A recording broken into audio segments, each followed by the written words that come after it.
Mm. Good morning. Welcome to Viking Preparedness. Welcome to Shofar Mountain. I'm Pastor Joe Fox.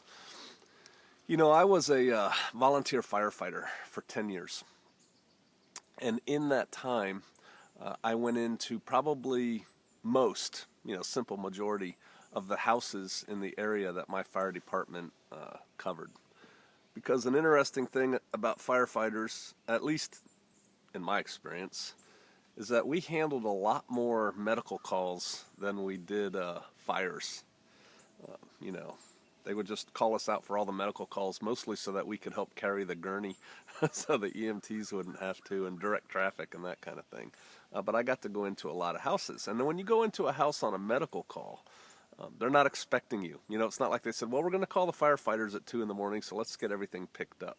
So the houses that you enter are in their normal state. You know, it's not like they're having a party or something, got ready for you to come. And I would say a good number of houses are messy. Most houses were cluttered. And some houses were just,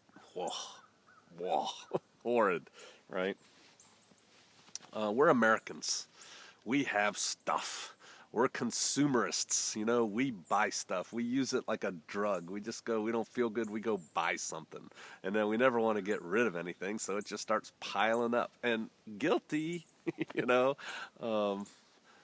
we had a pretty big house when I lived in Kansas, and we didn't have much empty wall space as you followed the floor around the wall. There was furniture here and bookcases and benches and just stuff. Right? Contrast that with a family I knew. They had once both been missionaries, not together, separately when they were single. And then they were married. He had a good job. She was a stay-at-home mom. And they were a really interesting couple. I went to their house one time. Actually, I went to their house several times. And we're sitting in their living room, and I counted all the objects in the living room. Like everything in the living room. They had 7 things in their living room. That included the fish that they had on the mantle above the fireplace. Sort of like wooden fish. 7 things. How many things you got in your living room? Yeah, they understood simplicity. They understood not needing stuff. And I respect them still for that. I like the Spartan ideal, that just having a few things and keeping everything in really good order and put away everything in its place. Place for everything and everything in its place. That's what my mom used to say. But that's not most Americans. Most Americans have a lot of stuff. So, if you're going to move from the urban area to the rural area, if you're going to go from a better paying job to a much less paying job, you're going to have to downsize, right? If you're going to build your own house or buy another house, whichever, we can talk about that later in another video, your house is probably going to be smaller in the rural area than it is in the urban area. And that's okay, because, you need to think about, what do you need a house for? You need a house. I'm not phrasing it like that. You need a house, but what do you need it for? What do you need in a house, right? You need a bedroom. I submit. This is me. You may need less. You need a bedroom. Okay, well, what do you need in the bedroom? Well, you need a place for your bed. It would be nice if you could walk around, 3 sides of your bed, right, to make it. And if you're married or whatever, you and your wife can each get out of a different side of the bed. You need to be able to sleep there and probably get changed there, right? Change your clothes. And so store your clothes either in or right off the bedroom. But beyond that, that's really all you need a bedroom for, right? What's a living room for? To hang out in during the day, to be comfortable, to maybe entertain people, who are coming over. What's that require? 7 things, right? Like the other couple, they had a couch and a love seat and a chair and a cushion and a coffee table. And that was about it. So think about that. Think about, what do you need, and kind of narrow things down. I watched a video that Henry Rollins did, and he was talking about when he went. If you don't know who he is, don't worry about it. He's a guy that was young nobody in D.C., was in bands. His band, he joined a band that was famous in its own way, Black Flag, and all of a sudden, fame and fortune comes his way. And he moves to L.A., and he has money for the first time in his life, and so he moves out of I'm paraphrasing here, but I'm getting the gist of it, right? He moves out of the apartment that he was living in with 3 guys and gets his own house. Really nice house, man. The only thing he had in his house was like his weight bench and a futon to sleep on or something like that. And people would come over and go, dude, man, why don't you get some stuff? And he's like, why? I don't need anything else. I got my weight bench. I got my bed. I'm good to go. I kind of like that. But, hey, we're talking about simplifying your life. You're going to move to a smaller house, you're going to have less space. So you're not going to be able to store all your stuff. It's amazing to me the number of people who use these "you store it" places, right? They pay money every month to store junk that Storage Wars, remember that show?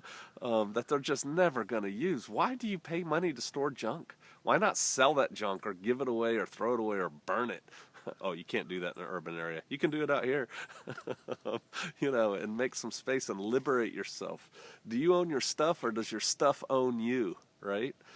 But yeah, start considering getting rid of all that extra stuff. How many pairs of jeans do you need? Probably 3. One's dirty, waiting to be washed. You're wearing one, and you got a pair on reserve in case something happens to this one before that pair gets washed. How many T-shirts do you need? At one time I used to run a lot, and I would run like 10Ks and 10 milers as training runs because it's more fun to run a run that people are supporting for my ultra marathons. And so, every run you got a T-shirt, and I was running a race about every week in Northern Virginia. And so I had all these T-shirts, and at one time my wife said, hey, you've got too many T-shirts. I'm like, what are you talking about? And I counted them. I had 72, different T-shirts. That's a lot of T-shirts. You don't need that many T-shirts. I've learned living here, I need about 4 T-shirts, right? So, what do you do with your stuff? Well, first of all, you have to psychologically divest yourself from your stuff, right? You are not the sum total of your stuff. The one who dies with the most toys still dies, right? You are not your stuff. So you need to psychologically distance yourself from your stuff. And then you need to decide, what is it that I'm really going to need, Do you need a mink coat? Probably not. Do you think you may get invited to some soiree somewhere, even though you're living out in the boonies of, the Ozarks? You might. If you do, okay, keep your mink coat. I'm not telling you to get rid of it. But do you need 5 coats? No. Do you need 6 suits? No. Maybe 2, right? A black one to wear to funerals and a regular suit if you ever decide you're going to go get a job and you want to, have an interview suit, something like that. But you don't need all that stuff. Furniture. You certainly don't need all the furniture that the average American has. All the stuff just piling up with dust and old coffee cups on it and stuff like that I've seen in houses. Man, get rid of that stuff. How do you get rid of it? Well, when you live in an urban area, there's a lot of people. Yard sales are usually pretty well attended. Advertise it. I'm sure there's stuff on YouTube on how to have a good yard sale. There's probably techniques that people have refined. But, go out and advertise it a little bit, put it in the paper, hang the signs up a couple blocks out, and get up early and sell your stuff. Take whatever they'll give you for it. It doesn't matter, because at the end of the day, what you ought to do is box all that stuff up and take it to Goodwill or the dump and get rid of it. All right? I know it'll kill you to do so. Sell it. If you have more expensive stuff, like you have, a Trek bike, 10-speed road racer bike or something, or 12-speed, whatever they are, 22-speed, I don't know. That's worth $4,000 new, $8,000 new. Sell it. Sell it on Craigslist, Sell it for $3,500 or something. Get some money. You got a Ducati motorcycle? Sell it while you can, because when you move out here, nobody out here is going to appreciate your Ducati. They're not going to give you Ducati money for it. Same thing with works of art. If you have works of art that you don't really love and just have to have around you, sell them while you're in the urban area. List them, sell them, that kind of thing. You can look into estate sales if you have nice stuff. People come evaluate your house and they'll say, yeah, we'll do an estate sale here, and you can just sell everything that way. But the bottom line is, convert your stuff into money, right? money, because you're going to need some money to start homesteading. It costs money to do stuff. Heck, it's going to cost money to move. And so do that, and then free yourself from all your junk. I know I keep saying that, right? I'm kind of preaching to myself here. I tell people when I'm preaching, I tell people when I'm pointing at you, I got three fingers pointing back at me. I still have a lot of stuff that I don't need. And right now what I need to get rid of it is time, right? I just need to dedicate the time to getting rid of it.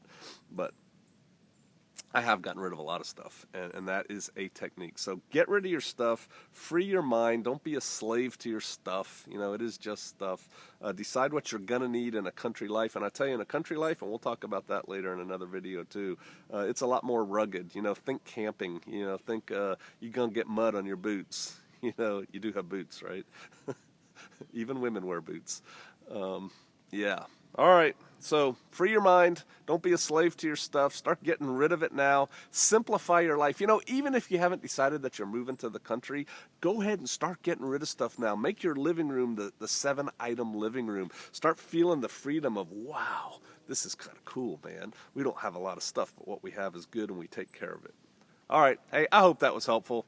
A little bit rambling. I've just started my coffee for the morning. All right. I'll see you out there.